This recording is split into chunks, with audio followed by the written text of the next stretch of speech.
हमें अक्सर एक बात सुनने को मिलती है कि सेहत है तो सब कुछ है, यानी अगर हमारी सेहत है तो सब कुछ हम कर सकते हैं। अगर हमारी सेहत ही ठीक ना हुई तो हम फिर क्या करेंगे। हमारा मकसद है अपना जो है वो, ये देखो, पसीना निकालना। पसीना निकालना हमारा मकसद है ताकि हम फिजिकली और मेंटली स्ट्रांग हो सकें। अगर हम फिजिकली स्ट्रांग होंगे तो हमें जो है ना मेंटली भी हम स्ट्रांग हो जाएंगे, क्योंकि सेहतमंद जिस्म में सेहतमंद दिमाग होता है। हमारे पास इतने वसाइल नहीं होते कि हम एक जिम अफोर्ड कर सकें। तो मैंने इसका सोल्यूशन क्या निकाला है, जो पैसे हमने जिम में देने हैं वो हम क्या करें, वो हम अपने ऊपर इन्वेस्ट करते हैं, वो हम खाते हैं पीते हैं, और जो हमारी जिम है वो हम खुद घर में तैयार कर लेते हैं। तो घर में जिम करने के लिए हमें क्या क्या चीज़ें चाहिए होंगी। पहले नंबर पे हमें डेडिकेशन चाहिए होगी, यानी हमें अज़म चाहिए होगा कि यार हमने कुछ करना है, कुछ बनना है और कुछ ज़िंदगी में करना है। ठीक है, पहले नंबर पर आपको ये चाहिए होगा। दूसरे नंबर पर आपने करना क्या है, आपने अपने जो वज़न होता है अपना उसको यूज़ करना है, यानी आपने पुशअप्स लगाने हैं। स्टार्टिंग में आप शुरू करें 10 से 20 पुशअप्स लगाएं एक दिन में, तो बाद में आहिस्ता आहिस्ता इम्प्रूव करें। आपके पास एक होनी चाहिए रस्सी, ये देखें, आपके पास एक इतनी रस्सी होनी चाहिए, और रस्सी के साथ हम बहुत कुछ कर सकते हैं। इसको हम ऐसे करके फांसी भी ले सकते हैं, और जो है ना बाद में इसके साथ एक्सरसाइज करके अपने आप को स्ट्रॉन्ग भी कर सकते हैं। इसको माइक को हम इधर लगाते हैं, थोड़ा सा इधर ऐसे लगाते हैं, और मैं आपको इजीली आपको समझाता हूँ कि रस्सी के साथ करना क्या है। एक रस्सी, रोप जंपिंग के लिए रस्सी बनाएंगे। ये मार्केट से, अगर आप मार्केट से ले जाते हैं तो आपको मार्केट से भी ये रस्सी मिल जाती है, और वो बनी बनाई होती है, वो उसके साथ यहाँ ग्रिप बनी होती है, वो बहुत अच्छी रस्सी होती है। ये तो हम मेरे पास लोकल पड़ी हुई थी घर में, तो मैंने वहाँ से उठा ली है। तो और इसके साथ मैं अब बनाऊँगा अपने रोप जंपिंग के लिए।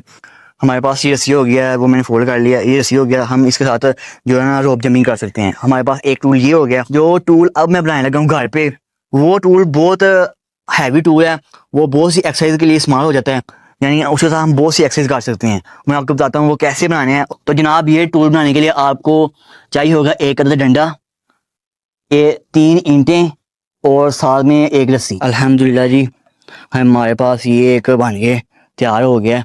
फिर 2-3 जो है ना ऐसे काट लेने हैं। जब आप ऐसे काट लोगे ना, फिर इसमें आ जाएगी मजबूती, आ जाएगी। फिर आपका ये रस्सी घूमेगी नहीं, आपने फिर ऐसे करना है और फिर ऐसे करना है। ये देखें, अब नहीं घूमेगी। अब जो मर्जी हो जाए, अब नहीं ये घूमेगा, क्योंकि इसके ऊपर आ गया प्रेशर। तो आपने ऐसे इसको एक्सरसाइज करनी है। देखो, एक तो जैसे इसके साथ हम एक और एक्सरसाइज कर सकते हैं, वो ये है, इसका हम वेट लिफ्टिंग कर सकते हैं। इसके ज़रिए हमारा जो मसल है वो उसको हम ट्रेन करेंगे। ये इतना कम वज़न नहीं है, ये काफ़ी वज़न है। तो आपने इसको यूज़ करना है, और मुझे बताना है कि आपको ये जो टूल में बनाया है इतनी मेहनत से, ये देखें पसीने आ रहे हैं। तो जनाब, इतना खपने का, इतना करने का मकसद यही है कि हम घर में बैठ के जो है ना एक्सरसाइज कर सकें, घर में रह के एक्सरसाइज कर सकते हैं।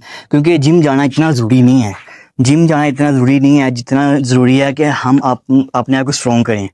तो स्ट्रॉन्ग हम ऐसे कर सकते हैं कि हम अपने आप को हर तरह से ट्रेन करें, मेंटली भी, फिज़िकली भी। फिज़िकली आप जब ट्रेन होंगे तो आपकी जो दूसरी चीज़ें हैं वो ऑटोमेटिकली, मुझे इंशाल्लाह यकीन है कि वो भी सही हो जाएंगी। और आपने एक बात करनी है, एक्सरसाइज करनी है, लेकिन आपने नमाज कायम करनी है, नमाज पढ़नी है। नमाज में आपको बहुत जो है ना फ़ायदे मिलते हैं। नमाज जब पढ़ोगे तो आपका जो दिन होगा ना, वो एक पार्ट में डिवाइड हो जाएगा। यानी मैंने फजर से लेकर ज़ोहर तक ये काम करने हैं। जब ये आप नमाज पढ़ोगे और साथ में एक्सरसाइज करोगे तो आपका जो दिन है वो अच्छे से गुजरेगा, और आप इंशाल्लाह मुझे दुआ देंगे